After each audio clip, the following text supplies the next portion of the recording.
So yung po for today's video, natin yung video natin about sa mga hindi natin nagustuhan dito sa Montero.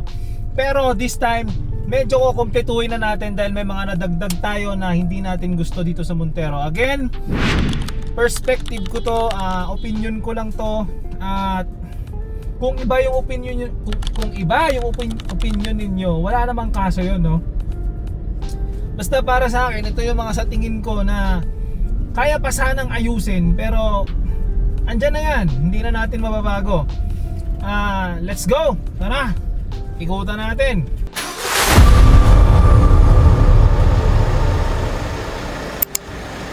Yun no, sobrang ganda ng steering wheel pero hindi tayo dyan mag-uumpisa. Dito tayo sa may bandang kaliwa, pag silip mo, parang mahirap abutin yung switch ng bintana dahil dun sa handle. Although paboritong paborito ko yung handle talaga ng Montero. Kasi very unique yan para sa akin. Bibihira yung sasakyan na merong handle na ganyan. Kaso parang nakakaharang siya pag inaabot natin yung window control. Although okay lang din naman. Hindi naman sobrang pangit. At kung ako naman, hindi ko isasacrifice yung handle na yan para maabot ko yung window control na yan. Favorite na favorite ko talaga tong handle na to. Kahit sa mga bagong kotse, parang bibihira pa rin yung ganyan. Naisama ko lang naman to kasi parang natitwist talaga yung kamay kapag inaabot yung window control. Tsaka lock and unlock button. Next natin, itong reminder na to, medyo nakaka-annoy siya. Although maganda naman yung may nagpapaalala sa'yo, kaso nga lang, ang hirap lagi mo siyang dapat i-okay para makita mo yung multimedia screen niya. Ang alam ko, napapagawa naman to, kaso nga lang parang ayoko pang umpisahan yung mga paggawa sa computer box nitong sasakyan. O computer box ba tawag doon? Kaya as of now, hahayaan ko na lang muna yan. Next natin, itong naaabot na mismo ng camera. Kulay red yung ilaw. Ito sa tingin ko, very personal preference ko lang talaga. Parang nakakaluma yung red na ilaw. Pero okay lang din naman kasi hindi masakit sa mata. Pero sana white na lang o kaya blue. May napagtanungan na ako na mekaniko, napapalitan naman daw yan. So baka isabay ko na lang pagka nag-upgrade ako ng infotainment screen. Pero as of now talaga ayoko pang ipagalaw. Gusto ko stock lang muna siya. Para din kung ano yung nire-review ko sa inyo is kung ano yung makukuha ninyo sa kasa. Next, itong storage dito. Nakikita nyo naman pag naka-parking tayo, ang hirap abutin sa loob. Lalo na kahit na hindi ako katangkaran, malapad talaga yung kamay ko. Ang isang dangkal ko 9 inches, kung para sa inyo maliit yon. Well, yung ganong klaseng kamay medyo nahihirapan magkasya dito. Pero dyan ko napiling maglagay ng mga coins kasi rubber yung surface niya kaya kahit na mag-alog yung biyahe, hindi ganong tumutunog yung mga coins. Baka itatanong nyo pa kung para saan yan. Pag may mga parking boy kasi kahit papano nagbibigay ako kahit 5, 10, 20 kahit hindi naman kailangan dahil may camera. Kahit papano kasi saludo ako sa mga yon. Hindi man sila sobrang nakakatulong sa akin. Nakakatulong naman sila dun sa mga new driver na talagang hirap na hirap pagpa-parking lalo na kung lalabas sa parking. Yung tipong nasa kalsada kayo. Alam kong sa mga viewers ko maliit na bagay lang yung 5, 10, 20 pero kabuhayan yon para sa kanila. Minsan pag mahirap talaga yung parking tapos natulungan niya ako tapos sobrang galang pa, binibigyan ko 50 pesos. O guys, hindi ito pagmamayabang. Gusto ko lang i-share sa inyo yung pananaw ko sa mga ganong klaseng tao. Kasi sabihin man ng mga magagaling mag-drive na hindi kailangan yung ginagawa nila, lumalaban pa rin sila ng patas at nag-aantay ng matutulungan talaga. Sorry, napahaba na yung kwento. Next tayo. Etong cup holder pa rin, hindi ko pa rin siya gusto. Hindi ako naglalagay ng cup dyan at dyan ko nga unang napili talaga maglagay ng coin. Kaso ang ingay kapag medyo maalog yung biyahe. Natatakot kasi talaga ako mabasa itong electronic parking brake. Medyo madami-daming kakalasin kasi talaga pagka nasira o nabasa yan. Kaya iniingatan ko na lang. Bumili ako ng mga cup holder na pwedeng isabit-sabit kung saan-saan at yun yung ginagamit ko kapag kailangan kong magdala ng drinks.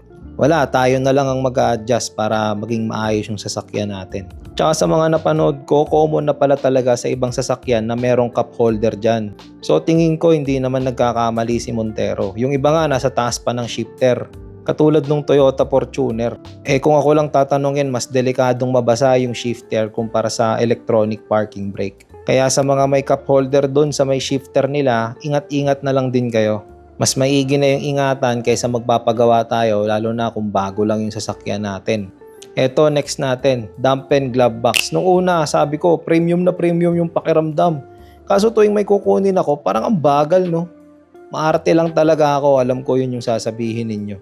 Sa iba, okay na okay talaga yan. Ako, na-appreciate ko din naman. Walang lagabog, kaso nga lang sana mas mabilis ng konti. Huwag na kayong magalit. Next natin ito, marami nagsasabi nito, malabo daw yung 360 camera. Sa akin, okay lang to as long as nagagawa niya yung trabaho niya. Pero sinama ko na din para at least aware kayo. Ganyan din pala yung 360 camera na makikita ninyo sa Black Series. Same quality pero sobrang mahal. Kaya para sa akin hindi advisable yung Black Series. Maliban kung 4x4 syempre may additional na performance na. Kaso syempre may additional din na mas malaking halaga.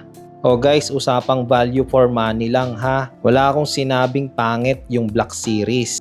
Kung afford ninyo, wala naman akong magagawa doon. Kayo pa rin yung panalo kasi mas may budget kayo. Leather wrap steering wheel. Ito hindi ko to ayaw pero gusto ko lang ma-inform kayo na madulas yung leather niya. Yung leather kasi ng Fortuner ng kapatid ko, 2009 model, medyo makapit siya. Pero itong steering wheel ng Montero Sport, nadudulasan talaga ako. Kaya ang ginawa ko, bumili ako ng may performance na steering wheel cover. Kung gusto nyo pala ng link niyan, comment lang kayo ha para ma-comment ko yung link nung pinagkunan ko ng steering wheel cover. Sobrang ganda niyan guys kasi kahit nakastop yung sasakyan, maiikot ninyo ng one hand kasi kapit na kapit talaga siya. Next natin itong high beam niya. Sa dati kong sasakyan, Toyota Vios, ang high beam niya tinutulak. Eto, pag naka-under yung headlight ninyo, kailangan mo siyang hilahin twice. Gets nyo ba? Isasagad mo yung hila. Ngayon, pag nagpa-fastlight ako, minsan natitrigger ko talaga yung high beam. Di ko naman sinasadya. Sanayan lang din siguro, sa iba wala lang yan. Next natin yung tunog ng signal light. Yung tunog ng lever ha, parang masisirang plastic kasi yung tunog niya. Eto guys, tatry ko parinig sa inyo. Nung hindi pa ako nakakabili ng Montero, akala ko defective lang yung nirent namin.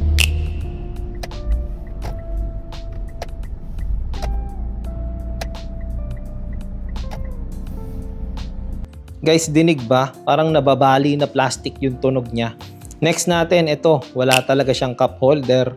May nabili akong ilalagay dyan para magkaroon ng cup holder. Kaso, parang magagasgas yung aircon vent. Sayang naman, kabago-bago.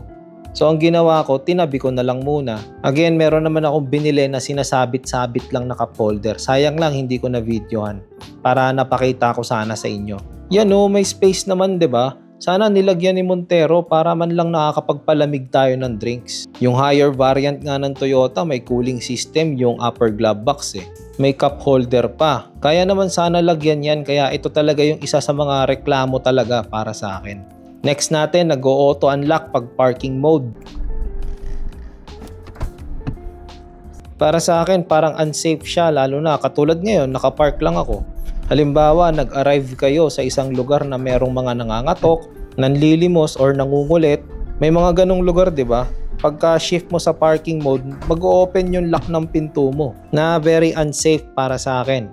Ang hirap pa naman abutin nung lock ng pinto.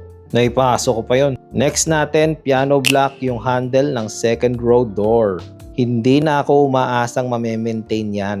Kasi hindi naman ako yung gagamit niyan eh. Sobrang gasgasin, ang sarap ipa-sticker. Hard plastic na lang sana Mitsubishi. Ayaw namin ng sobrang shiny. Etong next natin, medyo importante lalo kung may mga event kayong pupuntahan. Nakikita nyo ba yan, yung fender na yan? Madumi siya, di ba? Unfortunately, nakakabit yan sa pinto. So, yung dumi, putik at kung ano-ano pa na nasa fender ng sasakyan ninyo, kasama nandun sa pinto. May maliit na chance lang naman na sasabit dito kung halimbawa naka-skirt or nakapalda yung sasakay. Kaya doble ingat lalo kung may pupuntahan kayong event or kulay white yung dress or pants nung sasakay dyan sa likod. Although may points din kasi hindi dumudumi yung loob ng pinto. Etong next natin. Ito talaga yung nagbigay sa akin ng pagdadalawang isip sa Montero. Walang rails yung second row niya. Naka-fix. Kung masikip sa likod, hindi mo siya maaabante paharap. At kung walang tao sa likod, hindi mo mamamaximize yung space sa harap. Maliit na bagay yan sa iba pero para sa akin, sobrang laking bagay niyan. And idagdag na lang natin na kapag ka naka-fold yung third row, ang hirap i-latch nung second row na upuan. Ay, teka lang, wait, nakalimutan ko ipakita. Pati pala yung kabilang upuan, hindi rin na aabante, paatras at palikod. Para lang clear tayo bago tayo mag-next. So okay na. Next tayo. Balik tayo dito. Ang hirap niya talagang isara.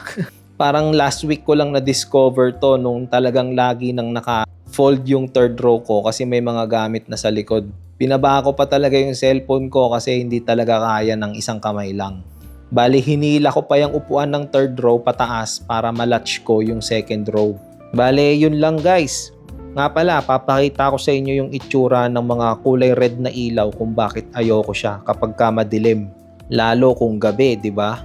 Parang ang lakas niya talaga makaluma para sa akin. Ito, aircon control, PRND, tsaka parking brake kulay red.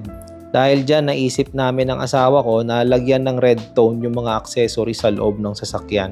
Pero hindi naman siya pangit na nakakaasiwa. Parang naiilang lang ako tsaka nalulumaan, hindi sobrang pangit. Pati nga pala dito sa second row, merong kulay pula na ilaw. Nandito nga pala yung outlet na saksakan ng washing machine. Hindi, biro lang. Hanggang ngayon, hindi ko pa rin alam kung anong mga pwede ko isaksak dyan. Pero dito, sana 12 volt socket na lang yung nilagay nila kaysa USB. Kasi yung mga ganito, mabagal mag-charge eh. Kapag ka 12 volt socket kasi may mga fast charging. Makakapili ka kung gusto mo ng malakas o mahina lang. Pag ganyan kasi na USB socket, parang 5 watts lang yung output niya. Hindi rin makakapag-charge ng mabilis yung mga passenger mo. So ayun, based sa mga nakita ninyo, meron ba kayong maidadagdag kung may mga Montero kayong na-testing na-drive dati, or owner kayo ng Montero Sport GLS or kung ano mang unit yan, kung ano mang variant yan, halos pare-parehas lang naman ang laman sa loob yan. Comment down below naman para malaman ko at check natin kung inconvenient ba talaga siya na nandyan or wala dyan. Diba? Para sa akin kasi, yung mga nabanggit ko is yun yung mga napansin kong medyo alanganin na kaya pang i-improve. Pero syempre hindi naman na tayo magre-reklamo, gawa nga ng mura natin nakuha yung unit eh, discounted na nga ng malaki. Ano pa bang hihilingin natin, di ba?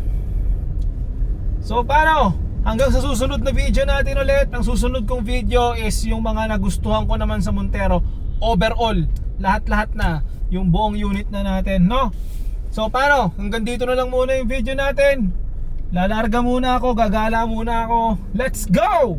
Nakakalimutan kong sabihin na like, follow, subscribe, and share nyo na rin to sa mga tropa ninyo na may planong bumili or nagugustuhan yung Montero para mas makatulong pa tayo sa iba.